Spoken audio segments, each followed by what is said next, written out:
Hey guys, this is Malasar here with Shadows in the North channel. Lord Kernian and I decided to do a conglomerate or conjoined channel. After we've been talking about this for like 3 or 4 years, we just never got around to it. We finally decided to pull the plug, and I'm making my first video thanks to Mr. Malorian and his how to do a Malorian battle report. So this is my first shot. Please bear with me. These pictures were made in PowerPoint, so really throwing this back to 2007 classes here. So just hang with me, and I hope that the quality will improve as my experience grows. So this first video is about Grail Quest 2014, and just a little bit of background about myself. I just moved to Maryland from California, so this will be my first tournament in the Mid-Atlantic region. I'm really excited that Grail Quest is my first because I have some really unique rules and a comp system that I can't look. I just can't wait to play some more games in. Excuse me. So this is my list discussion and preparation. Let's move on. So Grail Quest is using Swedish Comp. The armies have to be between 10 and 16, with each tenth of a decimal difference being 10 victory points to the one with the lower comp score. I like this. It's fun. I wish I could play more Swedish Comp. It's a unique system because you still get to take everything you want, but you are limited by the comp. And I think it rewards choices. It's kind of nice coming from the West Coast where everything is player voted comp, which is really frustrating at the end of the day when you're taking, a 1 out of 4 comp points because you're playing Tomb Kings with a level 1 Hero Fint, and you're still beating your opponent just because your opponent doesn't understand the game. The set comp scores are really nice. I wish more tournaments would adopt this on the West Coast because I still love the community out there, and they're a really cool bunch of people. I'm just kind of tired of player voted comp. Now, the unique part of Grail Quest 2014 is the monstrous exception. I think they do this every year. Again, this is my first time attending. But 0-2 choices can be from the Monstrous Arcanum or Storm of Magic with 0 to 350 possible points.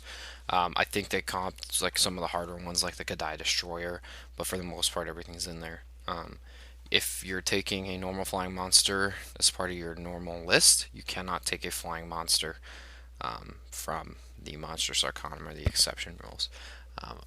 I like that. My lists, I'll dive into that in a minute, but it kind of prevented me from taking a couple of the other more power choices, I think. And honestly, I didn't really want to take some of the more power choices, which I'll get into soon as well. But I think the Bale Taurus is going to make the biggest impact on the tournament. For those of you who don't know the Bale Taurus, it's just a problem.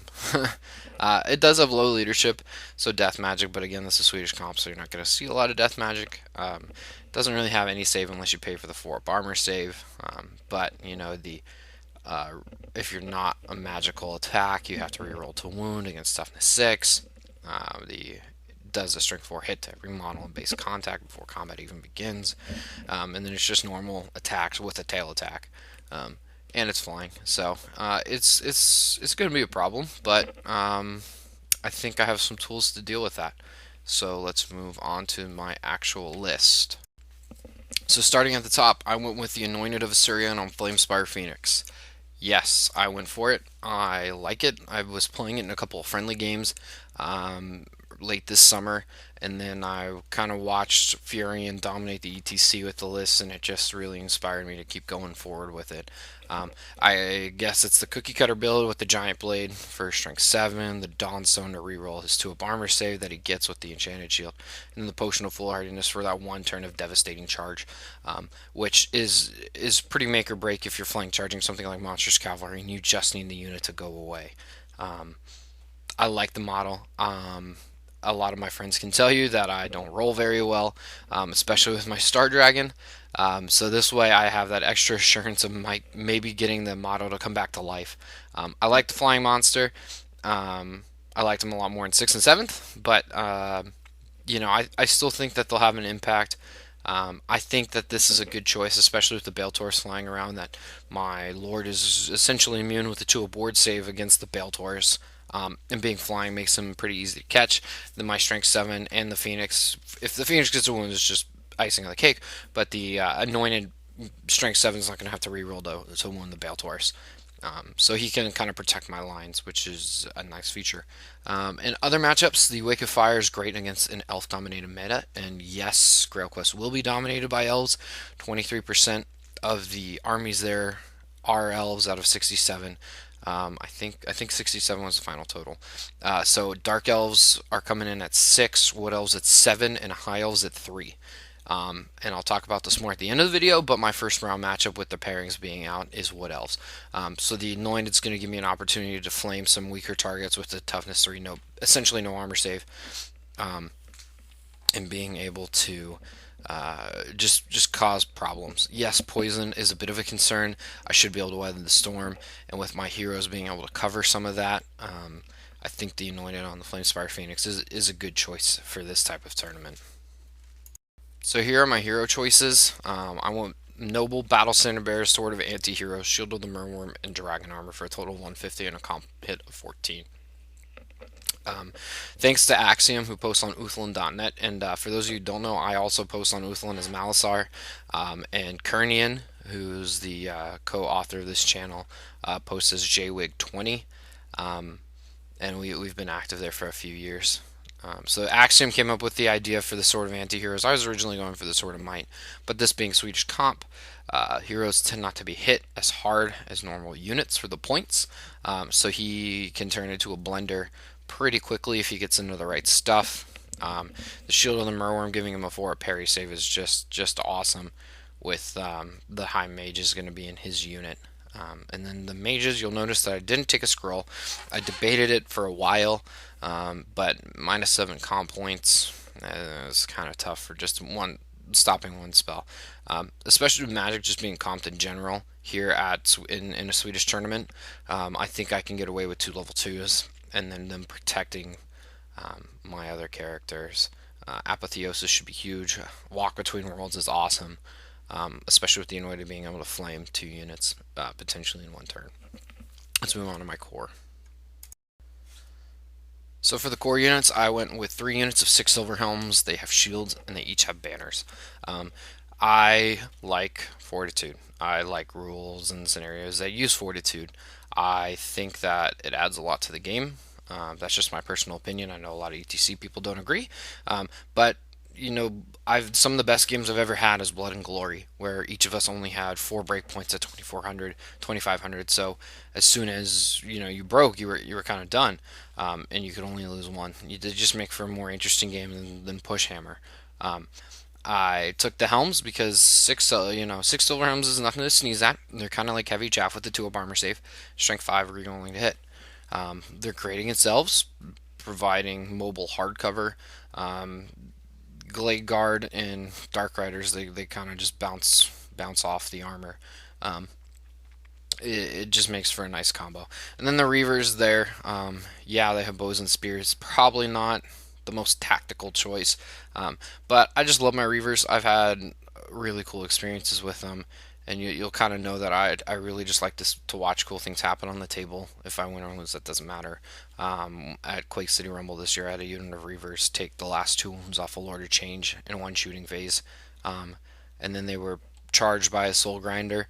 That was their job, was to redirect it. They did a wound to it in the stand and shoot, and then as it hit combat, they did 2 wounds to it in close combat. The Soul Grinder then proceeded to whiff his attacks and melted away from demonic instability. So those Reavers will always be in a list, I think. I'm working on editing their bases to add some Soul Grinder bits and some Lord of Change head. I think they're just a cool unit. Yeah, and they are mobile redirectors. The bows give them just an opportunity to harass things. Usually in Swedish Comp, if I'm fleshing out my shooting phase, I'm going to drop the bows on the Reavers just because I'd rather have other better shooting that I'm getting hit for. But in this case, I only have 29 total shots. So let's move on to my special. My one special choice is a unit of 24 Phoenix Guard full command Razor Standard. Honestly, this is one of my favorite units in the game since when I started playing late 5th, early 6th. around the time of Storm of Chaos. Came out shortly after I started, so I guess that was probably middle of 6 that I started. I had a couple 5th edition books that I was just reading. But Phoenix Guard tend to find their way into most of my lists unless I'm doing something crazy, which you will see that I will run some really wacky lists because it's fun. I like to have fun. Um, but the Phoenix Guard are not a fun choice in this case. There's 24 of them. The BSB and 2 High Mages go in here for 3 up ward save combo. The BSB can do heavy lifting against characters with a challenge and a 3 up parry save. And if it's character, he's going to just get better with 4 strength 5 attacks against 1. And then it just gets awesome from there. And then the Phoenix Guard, people tend to say, oh, well, they can't really kill anything. But I think, especially with the added bonus of martial prowess being across the entire army, um, Phoenix Guard are nothing to sneeze at. 4 strength 4 armor piercing, rerolling to hit, and in the way I run them, I tend to run them 7 wide. More against like lighter stuff like slaves or halberds or swordsmen. Um, they kill enough just fine, and then they're just so tanky. I've had 6 Juggernaut or Skull Crushers bounce off of them with a 3 up ward. I had one time a Hellblaster volley gun misfired 3 times for a total of 30 shots at close range, and he rolled above average hits and wounds, and I lost like 4 guys. It was awesome. Yeah, I know that's anecdotal, not math hammer, but whatever. The Phoenix Guard are just so tough to move. And in this list with the Flying Lord, I think that it's a good combo to kind of have an anchor, and also with Walk Between Worlds, they can keep up with him, and they can just do some nasty stuff in close combat. Rare is no surprise here with 3 bolt throwers. I took the comp hit for the third one. I debated dropping it because it is a minus 12. Um, but I think they just add so much to the list, being able to clear chaff. I had originally designed the list to be as high as comped as possible, with the advent of Swedish Comp being if I played a 10 where I'm sitting, I could get a huge bonus point walking into the game, like before dice are even rolled.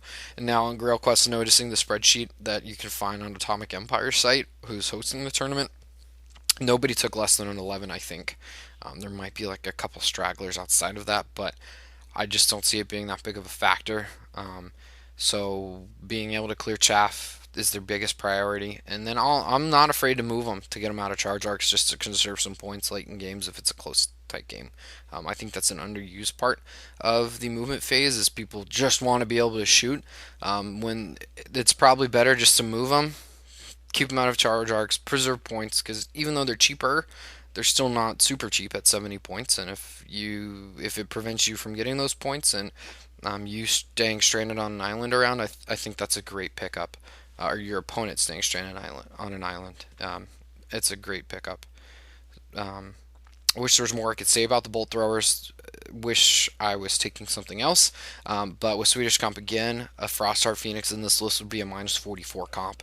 So I'm just not going to take that with the monstrous exception, which we will talk about now. So for the monstrous exception, I am taking 2 different choices. One's a power choice and one's a non-power choice. The power choice is not the Pago Worm. The Pago Worm is fun. I started, like I said, around the time of Storm of Chaos, so the first thing I did was I built a Sea Guard list. I thought that was so cool, being able to take a Merworm with my High Elves. And as soon as Forge World released the model for it, I had to buy it. So I have it. I'm so excited to be using this outside of a normal campaign game or even a like a Storm of Magic game. For those of you who don't know, the Pago Worm has essentially the Frostheart Phoenix's stat line. It's got 1 extra wound. It's a 3 up armor save, a 5 up regen save. So he's tough. He gets 4 attacks at strength 6, and then his tail attack is actually at strength 8. So that helps. One of the downsides to him, though, is that he is a sea creature. So that means he can't march, except in water features. Now, yeah, it's kind of a big deal, but the intent I have for him is to kind of babysit a flank. He's leadership 8.